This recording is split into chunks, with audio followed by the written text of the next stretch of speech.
Hello, this is Vlad and a new story from my channel, Amazing Stories. At the office, Alla was perceived as a shadow. Reticent, quiet, and unnoticeable, she tried to complete her duties and then disappear. At work, she had no friends or even good acquaintances with whom she could share morning coffee or exchange a few words. Among her colleagues, she had a neutral reputation. Being just a cleaning lady, she didn't occupy anyone's minds. All they knew was that she had moved to their city from somewhere else a couple of months ago and immediately joined them. She had no children, which, given her taciturn nature, was unsurprising. I think life had thrown her around a bit, one colleague once suggested, and others agreed. Alla was perfectly happy with this state of affairs. After all, she wasn't looking to make new acquaintances at work. One evening, as the workday was drawing to a close, Maxim Igorovich Kamenev, the company's director, emerged from his office.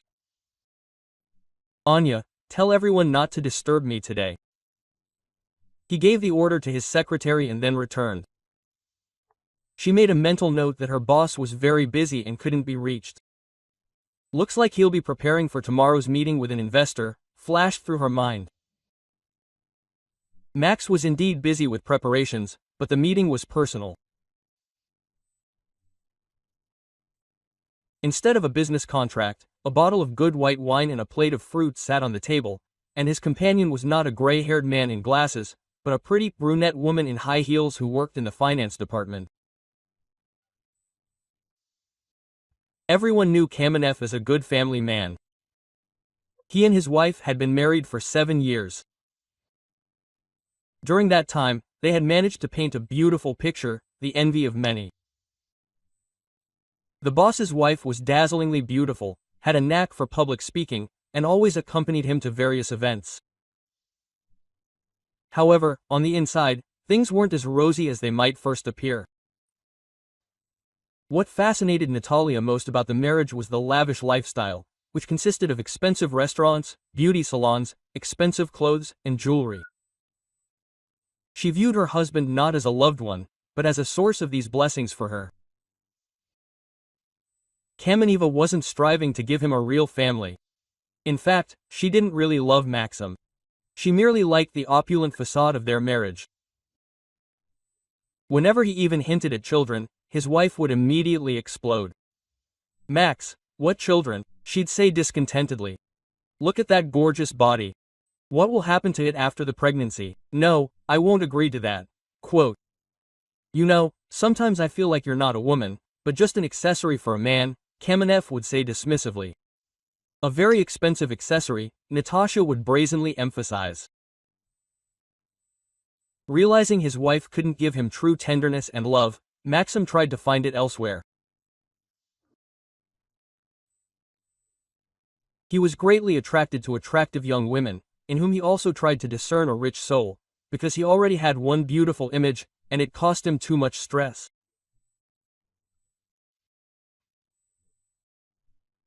Nevertheless, the director remained faithful to his wife, but there was a woman at the company named Polina who was vaguely hinting that she was attracted to him.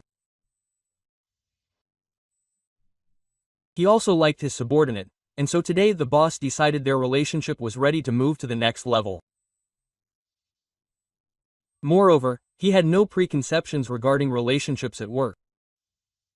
"What a beauty!" Polina smiled charmingly, looking around the office. This woman looked like the epitome of femininity, so Kamenev had big plans for her. He hoped that with her he could compensate for everything he lacked in his marriage. To further create an intimate atmosphere, Maxim lit candles. "I did all this for you," he winked, his eyes sparkling with desire. They were both determined. Kamenev placed his hand on her knee, and she reached for his lips to kiss him. Just then, the door slammed open, and the cleaning lady emerged with a bucket and mop. Of course, no one had seen fit to warn her that she couldn't see the boss today. and she was scheduled to clean his office. Smirny. What the hell? The director roared, tearing himself away from his mistress. Polina, completely unaware that anyone would discover them, instinctively jumped back. Sorry, Maxim Igorovich, I didn't know you weren't allowed to be disturbed, Alla said calmly, seemingly unfazed. Kamenev clearly didn't like her. Her quiet, silent nature made her seem suspicious and strange. Still waters run deep. He knew this formula well, so he approached the cleaning lady with caution.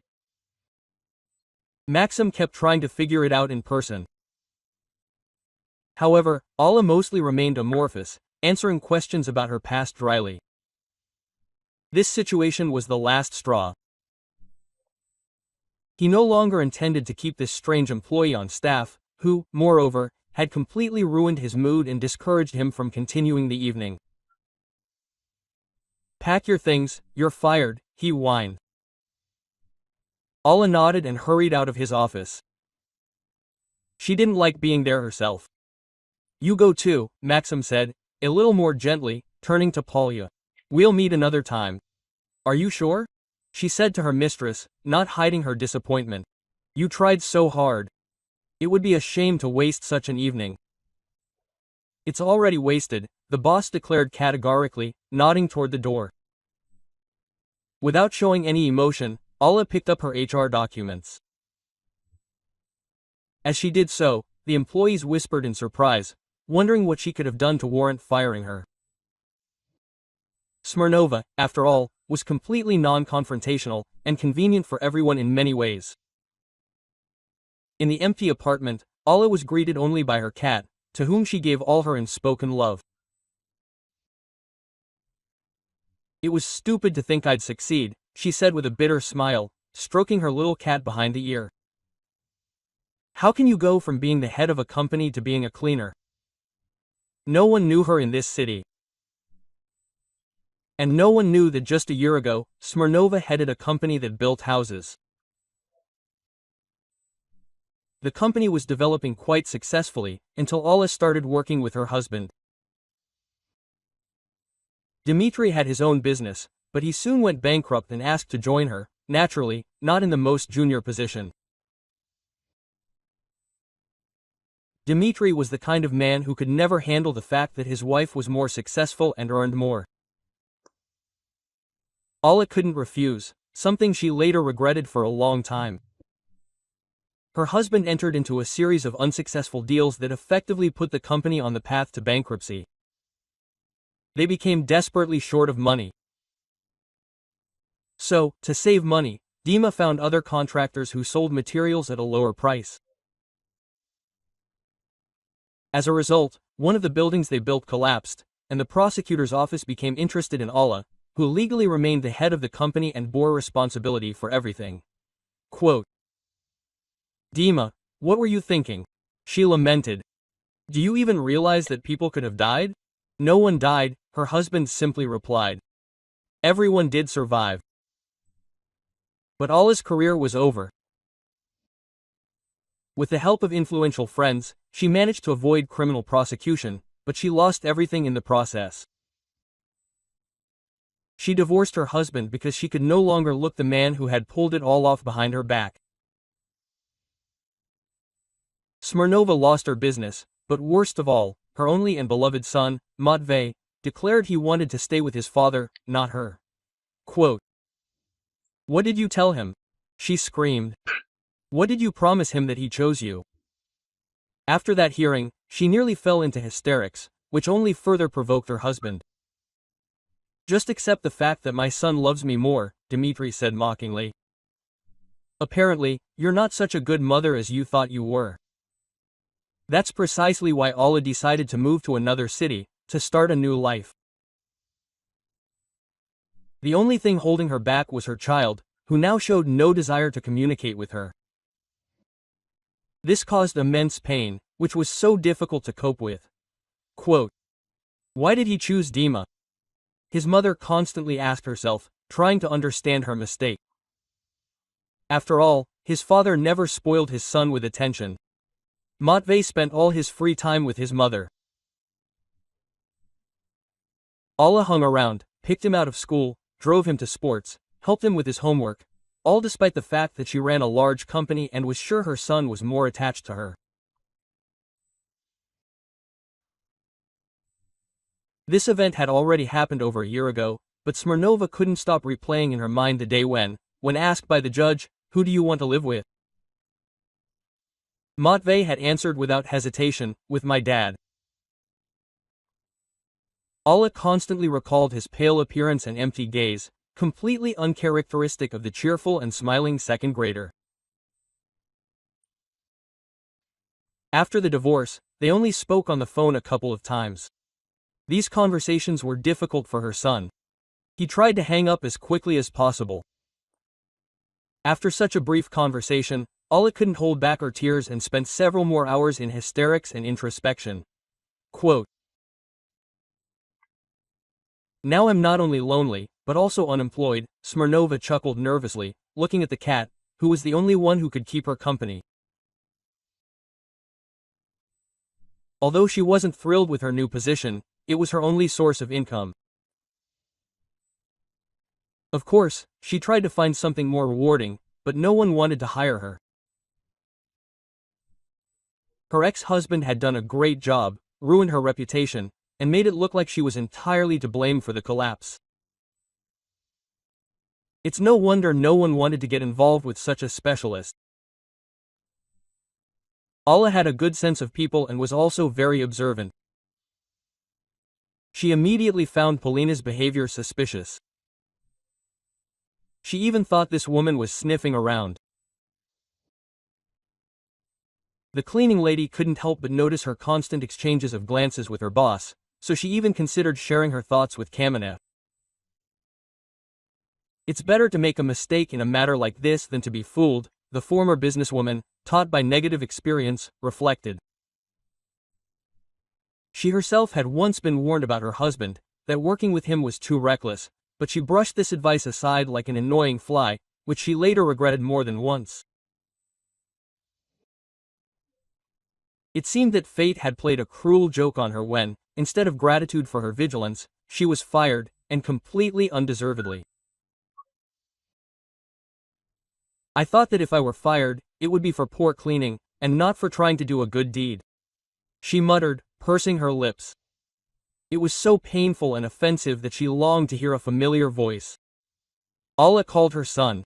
"Hello, darling," she said, gulping down her tears. "How are you?" At first, the boy was silent for a long time, after which he spoke in very strange phrases. "Hello, Mom." And his voice did not sound very confident, which made it even more alarming. And then completely unconscious thoughts came from him, some kind of unconnected stream of words. Quote, "Darling, I don't understand you," Alla was forced to admit, pressing the phone to her ear even tighter. Matvey would talk about some literary characters, then suddenly fall silent, and then incoherently answer questions. "How are you?" "Mom, I have chess classes soon. I need to go," the boy said. "Son, are you sure everything is okay? Is Daddy not offending you?" The worried mother did not calm down. Quote, "No," the child answered too sharply, after which he hung up, leaving her perplexed. Knowing that her ex-husband was a treacherous man, Alla recently began recording all her conversations with her son, so that if anything happened, she would have evidence that she was trying to establish a connection with the child and was not abandoning him. "Something is wrong here," Smirnova muttered out loud, continuing to look at the phone screen. She even considered rushing back to her hometown to see her son. However, she knew, Dima won't allow their meeting. The trip would be a waste of time. And now she needs to find a new job to somehow make ends meet. Quote, that night, weighed down by her thoughts, Alla couldn't sleep properly. She tossed and turned, but as soon as she closed her eyes, the incident at work kept popping into her head. Maxim, too, continued to toss and turn. The long-awaited date had fallen through, and he was in a terrible mood. He really didn't want to go home, because no one was waiting for him there. Natasha had written that she would be staying at some party until the morning, so he decided to stay at the office, where there was always some work to do. Maxim Igorovich, may I come in? The head of security appeared in the doorway. Come in, Pash, Kamenev waved his hand. The internal security service was always on guard. Maxim took their calls even at night, as he understood how important it could be. I have urgent information, Pavel said, placing a small folder on the table. We have a traitor in our company. His first thought was that it was Aula. She was the perfect fit for the role of a plant. Quiet, inconspicuous, uncontroversial, with access to all the premises. However, the truth was far from his assumptions. Polina, Maxim said in a tired voice. Is that true? Absolutely true? Yes, the head of internal security confirmed. We have video recordings and also a phone conversation. This woman planned to gain your personal trust and then find out the password to the safe where all the important documents are kept. Quote. And who did she work for? Kamenev asked in a steely voice. For Samsonov. As soon as the employee uttered this name, the director slammed his fist on the table with all his might. After all, this wasn't just his competitor, but practically an enemy, using the dirtiest methods in their fight. He decided to put a rat right in my bed, Maxim thought lamentingly. And he almost succeeded, if not for the sudden appearance of the cleaning lady. When the head of security left, the boss began pacing his office. So, it turns out she actually saved me, and I acted like a complete idiot, he mused. He considered rectifying everything immediately, but it was already approaching 4 a.m., and justice had to be postponed for several hours. Alla was very surprised when her secretary called the next day and informed her that her dismissal was a terrible mistake. They are waiting for her back at work. That's how it happens, she chuckled, looking at the smart girl washing her face. If only all problems were so easily solved. That morning, there were changes in the office. The cleaning lady was reinstated. The head of internal security received a hefty bonus, and Polina from the finance department, whom everyone had grown fond of, was fired for some reason. So much talk has arisen. I can't believe it, lamented a finance employee. She was such a nice girl, and I thought the management liked her. Yeah, I thought she'd be a favorite too, her colleague agreed. Oh, girls, it's such a shady business, the secretary whispered, approaching them. It seems our silent cleaning lady is also involved. However, their morning conversation was abruptly interrupted. Suddenly, a nasty female scream echoed through the hallway, filling everything around. Kamenev! Kamenev, what are you doing? Quote. Natalia burst into the office like an angry truck. The employees immediately stepped aside to avoid being caught in her crossfire. They knew about the boss's wife's explosive temper and therefore tried to stay away from their squabbles. Maxim sighed. Natasha sometimes liked to throw tantrums, no matter what. He had long ago developed an immunity to them.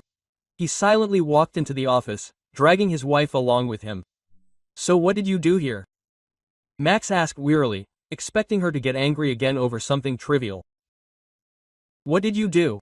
His wife retorted sarcastically. Are you having affairs with subordinates behind my back and thinking you'll get away with it? Kamenev turned sharply and looked at her point blank. She knew for sure about the situation with Polina. Nothing had happened. He reacted immediately, and it was the absolute truth. But you were going to, Natalia narrowed her eyes. And who knows what would have happened if the cleaning lady had arrived half an hour later. This knowledge even made him feel uneasy. Did it really upset you that much? Maxim chuckled, convinced there had been no love in their marriage for a long time. I don't want to have a reputation in society as a wife who's been cheated on, Natalia snapped. Of course, her husband laughed openly. What else could upset you? His attitude infuriated her even more. Natasha expected him to at least fall at her feet and beg for forgiveness. "We'll see who's laughing when I contact my father at the prosecutor's office," Kameneva said menacingly. Maxim sighed. She often blackmailed him with his father-in-law when they had disagreements, and it worked every time. "I think we should take a break," the businessman said, looking at his wife to weigh everything and think it over. "Divorce usually follows such breaks," Natasha chuckled, tapping her long nails on the table.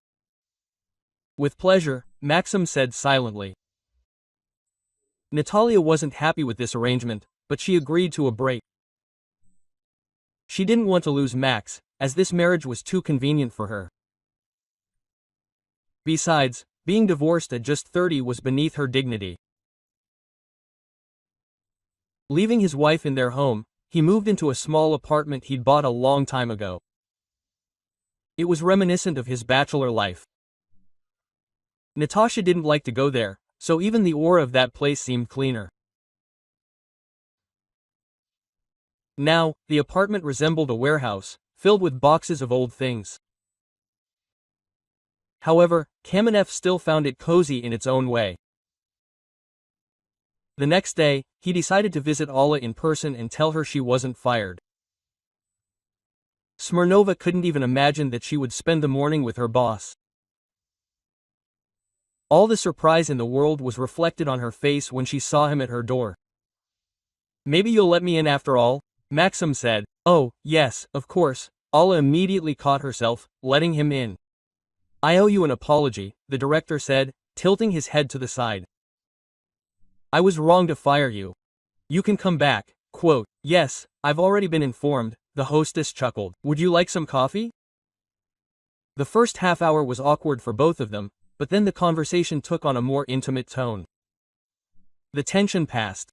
Before they knew it, they had switched to informal familiarity, closing the professional distance. "I've been meaning to ask you for a while," Kamenev began. "Why are you acting like this? You don't talk to anyone, you walk around alone, but don't you really want to talk to anyone?" "I don't want to get attached to people," Alla shook her head, remembering her team from her previous job. When the choice arose between her and her husband, many of the employees he had managed to attract with various privileges switched to his side, quickly forgetting everything that had done them good. It was a sad experience, the boss guessed immediately. She nodded. She rarely shared this story with anyone, preferring to bury it deep within herself. But then, for some reason, she felt confident that Maxim would be the one to understand. The story turned out to be long and emotional. Alla had finally managed to utter everything that had been weighing heavily on her mind for months. "Wow," was all the director could say, completely unimagining that a simple cleaning lady could have such a long history.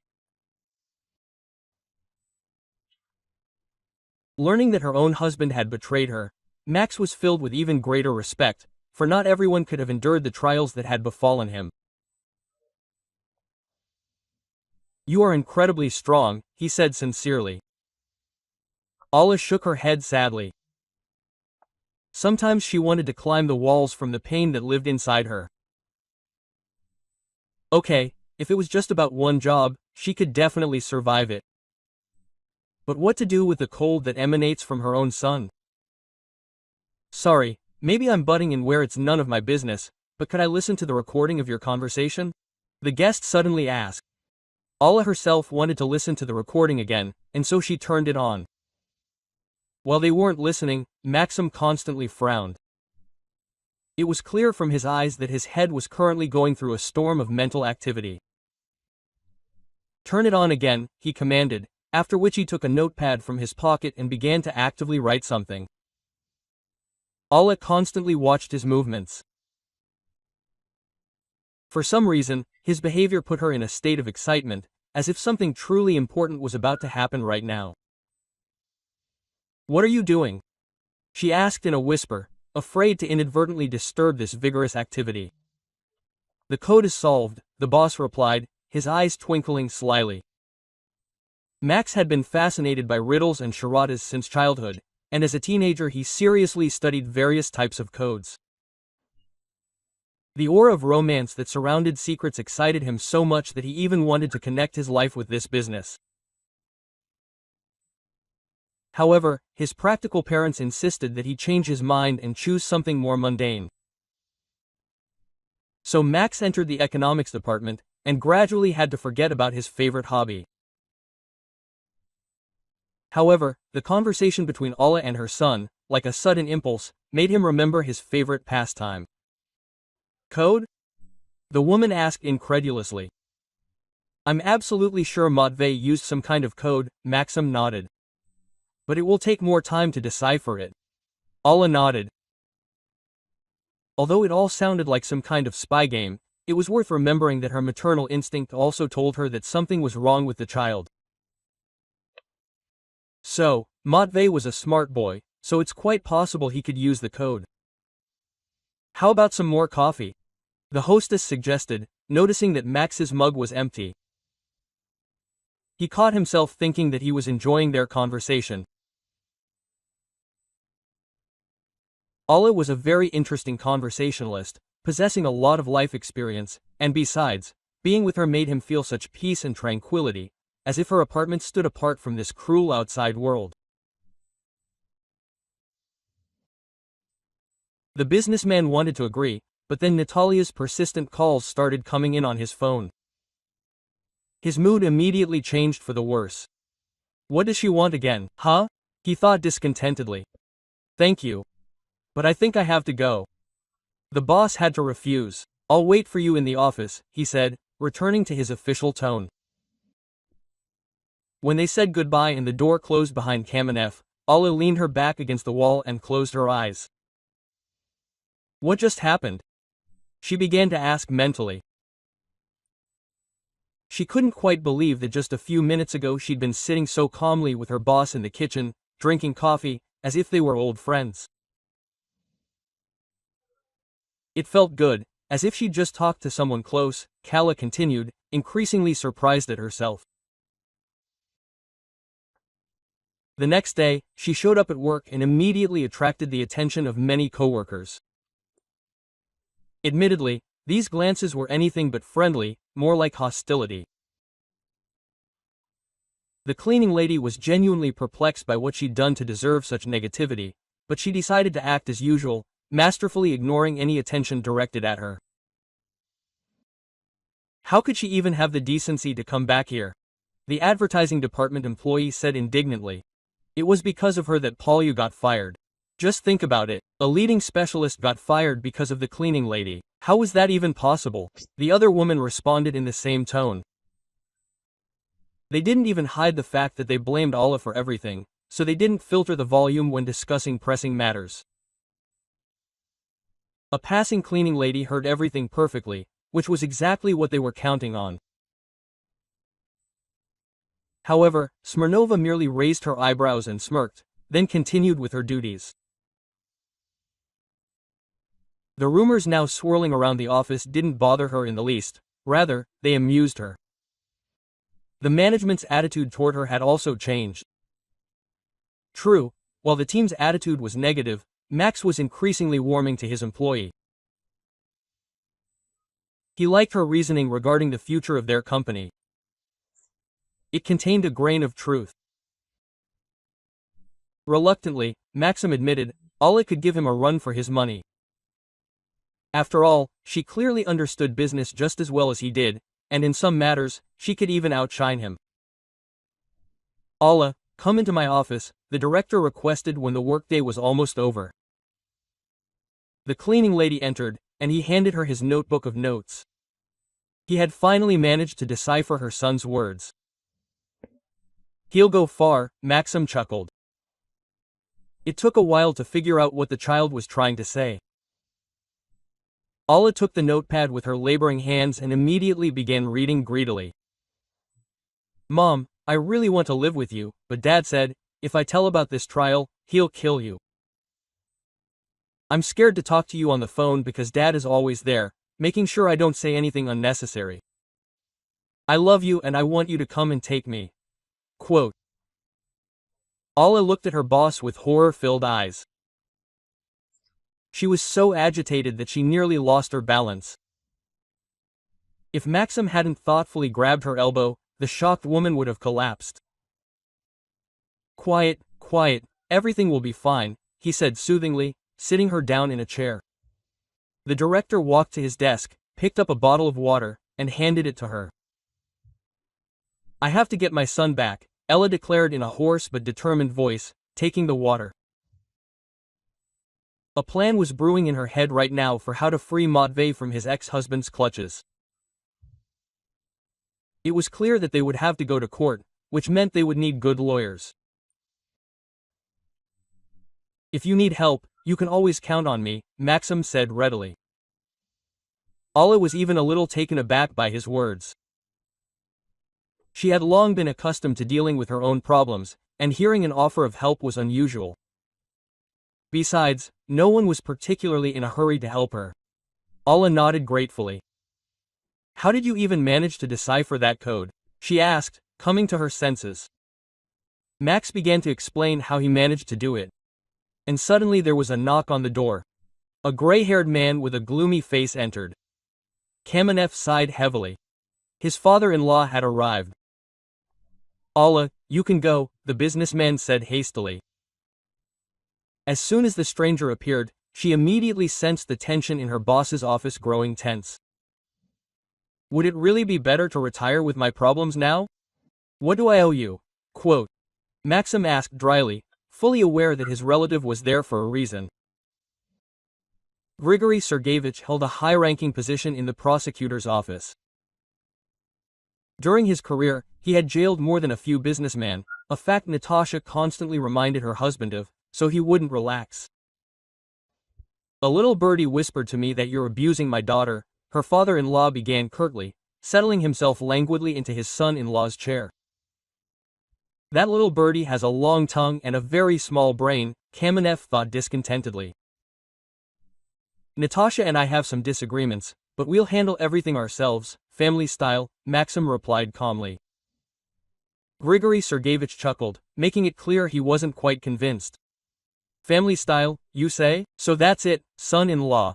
Quote. He slammed his fist on the table, causing the glass with the stationery to fall. If you don't stop having affairs with other women, you're in for it, the visitor said harshly. I won't care that you're my relative, I'll lock you up like a notorious criminal. Quote. Max sighed heavily. He was already pretty fed up with this family. And Natasha with her constant scandals and empty claims. And her father, who only knows the language of threats. Grigory Sergeyevich is making titanic efforts to remain calm, said the businessman. Your daughter has imagined everything. I have no one. Quote. So I believed you, the father-in-law chuckled. Well, think what you want, Maxim waved his hand. I frankly don't care anymore. I'm going to get a divorce. You can tell your daughter that. Quote. Natalia's father frowned even more, because he hadn't expected such a turn of events at all. Are you out of your mind? He narrowed his eyes. Have you overworked yourself? Yeah, I should have asked you questions like that when I married her, Maxim thought to himself.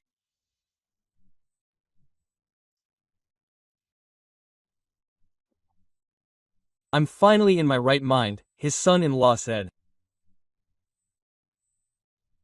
The guest stood up abruptly and strode closer to him. Quote, I hope you understand that it would cost me nothing to put you in jail, he said feverishly. Do whatever you want, I'm clean, Max shrugged. Kamenev understood the risk he was taking, but he couldn't act differently. He'd already wasted too much time on a woman who loved not him, but only the money he earned. Maxim wanted a real family, where love and respect reigned. Relationships based on mutual benefit were already boring him, especially around Natasha. Grigory Sergeyevich, who had come here solely at his daughter's request to intimidate her husband, tsked in displeasure. Quote, They've put worse men in jail, he said dismissively, then left Kamenev's office, leaving him in splendid isolation. Meanwhile, Alla tried to contact her son again. She had a plan, and now she needed Matvei's help to execute it.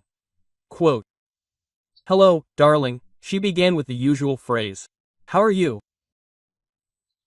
While the boy talked about school and his success at chess, Alla wondered where best to insert her message to him.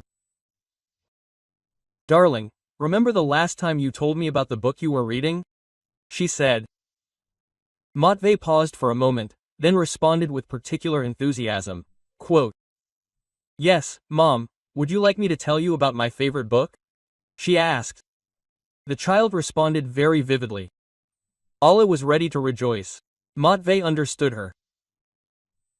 So she was able to convey to him a request that he begin carefully collecting information about his father and recording it on a voice recorder so that he could send it to her later. Quote, "Mom, I have an electronic version of this book. I'll send it to you a little later," Matvei promised. "Okay, son, I'll wait," Alla responded. Her ex-husband, who, as usual, controlled the conversation, didn't notice anything suspicious. They had been talking about the most ordinary topics, and so at the end of the conversation he said nothing, but only took the phone from his son and left. Alla sighed heavily. Now the hardest and most disgusting thing was waiting. Dima is far from a saint, he's bound to screw up somewhere, she told herself. In recent days, Alla had been under stress and, to get rid of it, she tried to load herself with as much work as possible. So she tried to get so tired that she simply didn't have enough energy for depressing thoughts, so that she would enter the apartment and immediately fall on the bed. To do this, she talked to her shift workers and took almost all the work from them. Only Alla didn't take into account that her body is not made of iron and can also fail. Once she climbed to the very top to wipe the shelf. But at that moment her head started spinning, and she began to lose balance. Alla would have certainly fallen and even broken something if Kamenev's tenacious hands hadn't immediately caught her. She didn't notice, but in fact, the man had been standing to the side for several minutes, watching her. That's why she managed to get there so quickly and prevent her fall. Quote, "Oh my God," she breathed out, realizing how close she had come to a serious injury. "Thank you, are you hurt?" Maxim asked, looking her over carefully. At some point, their eyes met, and Alla caught her breath. She had never been so close to her boss. Quote, "You can let me go now," the cleaning lady said sheepishly. Kamenev had been holding her in his arms the whole time, but he immediately agreed to her request and returned her to the floor. It so happened that they were left alone in the office. Today was a shortened day, so everyone had already finished work and happily ran home. Quote, True, this action didn't extend to the cleaning lady, who had to clean everything, but also to the manager, who always had to have everything under control. "You look tired," Kamenev remarked. Aha, again on a first-name basis, Alla chuckled to herself, remembering how the distance between them had narrowed when the boss came to visit, and how everything had then returned to normal at work. "You too, should I confess," Smirnova said, causing them both to laugh. The man offered to have coffee in his office. She agreed. Alla told him about her plan, which her son had already begun to implement. Maxim approved and wished him luck. "I hope you'll be reunited soon," the businessman smiled. "I dream about this every day," Alla admitted, looking into her mug. Meanwhile, 7-year-old Matveyka took on his task with full responsibility and creativity. He began following his dad and leaving his phone near him, having previously turned on the recording. Once, the boy even managed to sneak into his office, which everyone was strictly forbidden to enter. But the most interesting thing was in the conversation between Dmitri and his mistress, which Matvey also managed to record. Since his father constantly took his phone away, Matvey had to carry out an entire spy operation to get hold of the smartphone and have time to send all the audio recordings to his mother. Unfortunately, the underage spy's prank did not go unnoticed, and he was then punished for another week. However, the result was worth the risks. Within a few days, Alla had all the materials in her hands. They clearly showed that Dmitri had framed his wife and also illegally obtained custody of the child by intimidating and blackmailing his own son. As she listened to all this, a smile blossomed on Alla's face, because she understood that she had a real bombshell that would soon fall on Dmitri. Never in her fight to get her son back had everything felt so real. And although it was late, she didn't pay attention to it. She was so happy that she immediately dialed Maxim's number and told him everything. "I'm very happy for you," he said sincerely. "I knew from the very beginning that you would succeed." "Thank you. True, there is still a lot ahead. Well, at least the trial." "Don't worry, everything will be fine," said Maxim. "I will call my lawyer, and he will work on your case." Alla was very grateful to him. The director turned out to be the only person who supported her. Her glance accidentally fell on the clock, and she put her hand to her lips. She felt terribly ashamed, because perhaps the boss was already asleep, and she went and woke him up. "Oh my God, I'm sorry, I probably called at the wrong time." Alla hurried from Venice. "I've completely lost my mind." Her absurd lamentations made her laugh. "Don't worry, you're not disturbing me," Max hastened to reassure her. "I'm at work." Alla exhaled loudly, expressing surprise mixed with admiration.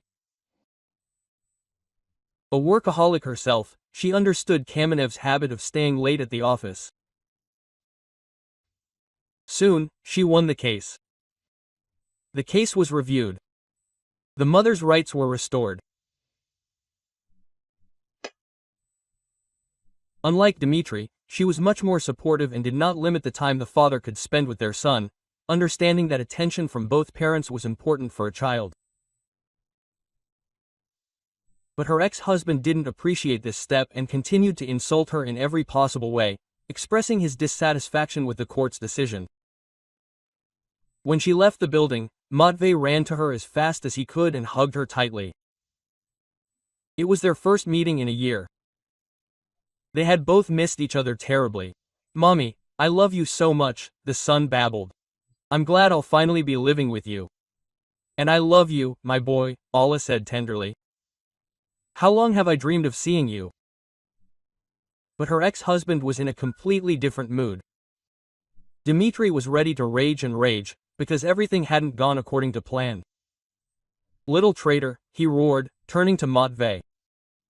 Alla shielded the child with her body and addressed her ex-husband belligerently.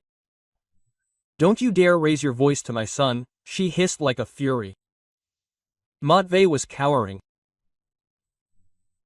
His father had managed to seriously intimidate him during the time he spent with him, and therefore now he perceived Dmitri not as a family member, but as a real warden to be feared. Dima wanted to answer her, but the lawyer whispered that it was not worth it, so as not to further aggravate the situation. They intended to appeal today's court decision. However, their chances were slim to none, since his father had so badly exposed himself in the audio recordings. "This is not the end, Alla," Dmitri hissed. "I will still fight with you. Be careful, don't overexert yourself," his ex-wife replied sarcastically. Because of the trial, she had to leave her job and go back to her hometown for a short time. She had been staying in a hotel Maxim had paid for her the entire time, treating the trip as a business trip. The businessman hadn't seen her for several days and began to miss her terribly. He began to miss this silent, yet so intelligent and charming woman, with whom he had felt so at ease. He even called to find out how the hearing had gone.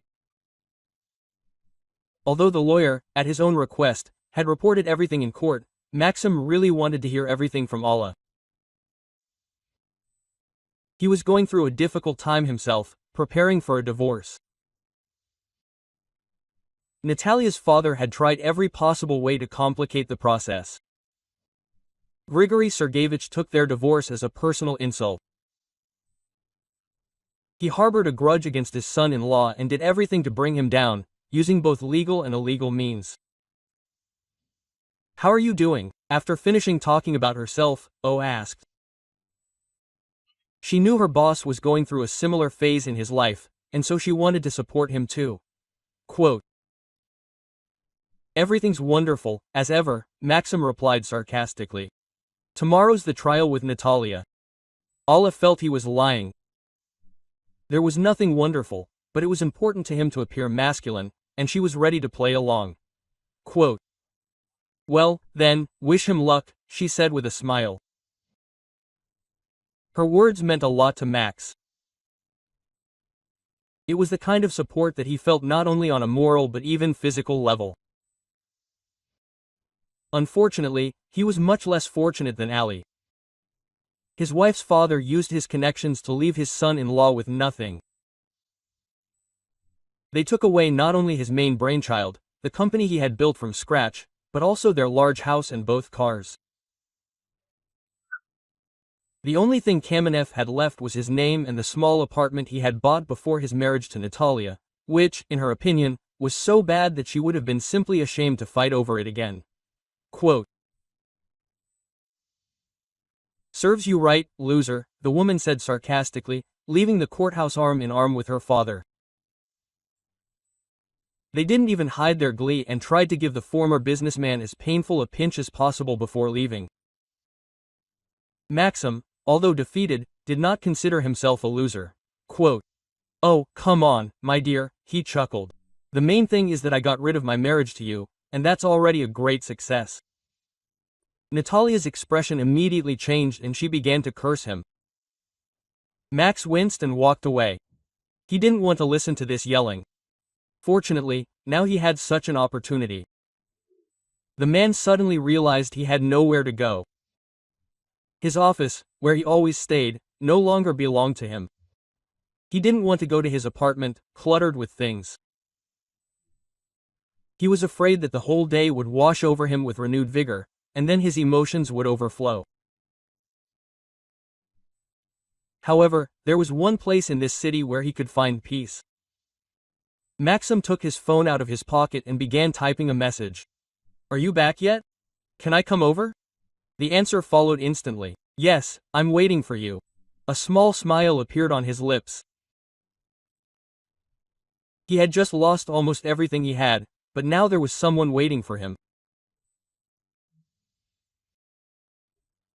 As soon as Maxim appeared on the threshold of her apartment, Kala immediately understood everything, as if she were looking at herself a year ago. The same disappointment in his eyes and a complete lack of understanding of how to move forward. Instead of wasting words, she took a step forward and hugged him, eager to give him all the warmth and support she could. Maxim had long been more than just a boss to her. Quote, "I've lost everything," he whispered, burying his nose in her hair. "But it's not over," Alla said. The first few days were particularly difficult for Kamenev, as he was a true workaholic by nature, literally burning with work. That's why he managed to build a successful business. However, now his beloved business was gone. He simply didn't know what to do with himself. Alla wasn't going to abandon him during such a difficult time, so she helped him cope with the crisis. She carefully monitored Max to ensure he didn't close himself off, like she had once done. She had also been briefly detained at that farm, but Natalia had established her authority there, and Alla had been hastily disposed of. Quote, "This is all my fault," Maxim chuckled bitterly. "Well, I don't regret anything," the woman shrugged. "And what would I do there without you?" The confession slipped from her lips so abruptly that she didn't even have time to consider it. Kamenev gave her a sly look. He remained silent, but it was clear he was terribly pleased to hear such words. Alla didn't really understand what was going on between them. They spent a lot of time together, but they didn't cross the line or call their relationship anything. Although Maxim was holding up well, his emotional crisis was palpable, and so she didn't want to rush. He didn't intend to sit idle for long, so he began looking for a job. Max hadn't been a job seeker for a long time, so he was horrified by the job market. All the options offered were significantly below his previous position, but there were no other options. So he was about to interview for a junior accountant position, but Allah stopped him in his tracks. Quote, "No, that's not for you," she shook her head. "This job will quickly break you, or at some point you will start to hate it." "You are right, as always," Maxim agreed. "But do I have a choice?" Allah moved closer and took his hand in hers. "Of course I do," she answered quickly. "For example, you can build a new business from scratch. You have done it before, which means it can work again." Maxim chuckled. "You must understand that opening a new business requires a lot of investment," he reminded. Allah bit her lip. And she had an argument for these words, but she was thinking about how best to present it so as not to sound strange. Quote, "You have capital that can be invested," she said. "Your apartment, you can sell it and spend the money on your new business." My question hung in the air: where will I live? "Can you move in with me?" Allah tried to speak casually. However, everything inside froze in anticipation of an answer. Maxim was amazed. He hadn't expected her to offer that. "And are you ready to let me into your life like this?" the man asked quietly. Maxim knew well that she had serious trust issues and was too slow to accept people, so he was impressed by her words. "I would really like that," Allah smiled shyly. Kamenev gave in to his feelings and wrapped his arms around her waist, then kissed her. Allah immediately responded, "I can take that as a positive answer," she asked, gasping for air. "Yes," Maxim exhaled. The apartment sold quickly and for a good price, bringing in some startup capital. He decided to start a new business with Allah, who was well versed in this field. They had both started their own businesses before, so they had invaluable experience and a wealth of experience. But, most importantly, they were each other's supporters. It took several months for their business to finally start generating income. By that time, Maxim and Allah had already married and started a family. They began raising her son, Matvey, together. However, Dmitry decided to take advantage of this situation to turn the case to his advantage. He still couldn't accept defeat, so he filed a lawsuit claiming that Allah was a lousy mother for abandoning her son and pursuing her personal life. Child protection authorities began visiting their apartment to see how the child was living in his new family. They asked him again, "Who does he want to stay with?" "With his mother." "Only with Mom," the child declared loudly, desperately reluctant to return to his father. "And Mom's new husband doesn't abuse you?" the woman from the authorities clarified. "No," Matvey answered with equal confidence. "He's my best friend, he takes me to football, and on weekends we go fishing." Quote. This was the absolute truth. Maxim and Matvey quickly became friends. Among other things, they shared a hobby related to codes and riddles. Therefore, they enjoyed spending time together, which greatly pleased Allah. Their shared business did not affect their relationship in any way, on the contrary, it seemed to strengthen it.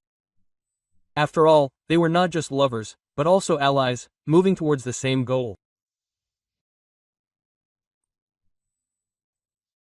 A year after the new company's creation, it had grown so much that it became a noticeable leader in its field and not only eclipsed many other companies, but also led some to closure, as the bulk of orders began to flock to Maxim and Allah.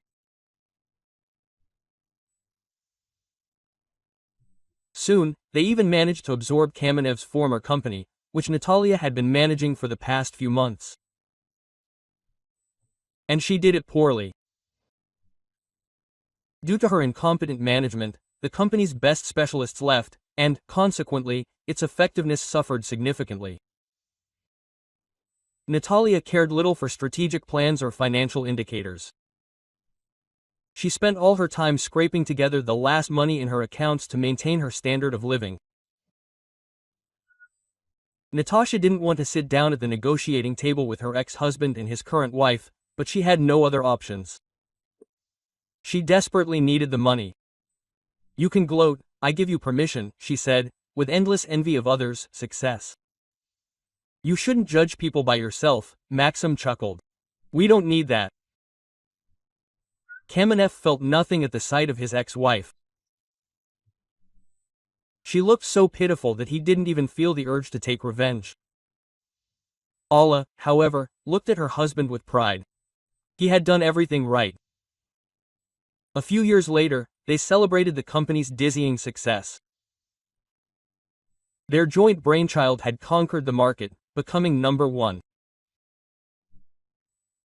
Speaking on stage, Maxim thanked all the employees who had worked hard with them. "But I especially want to mention my wife," he said. And at that moment, Alla felt goosebumps all over her body. "She had been with me through the darkest times, and it was her love and faith that helped me get back on my feet and start this company.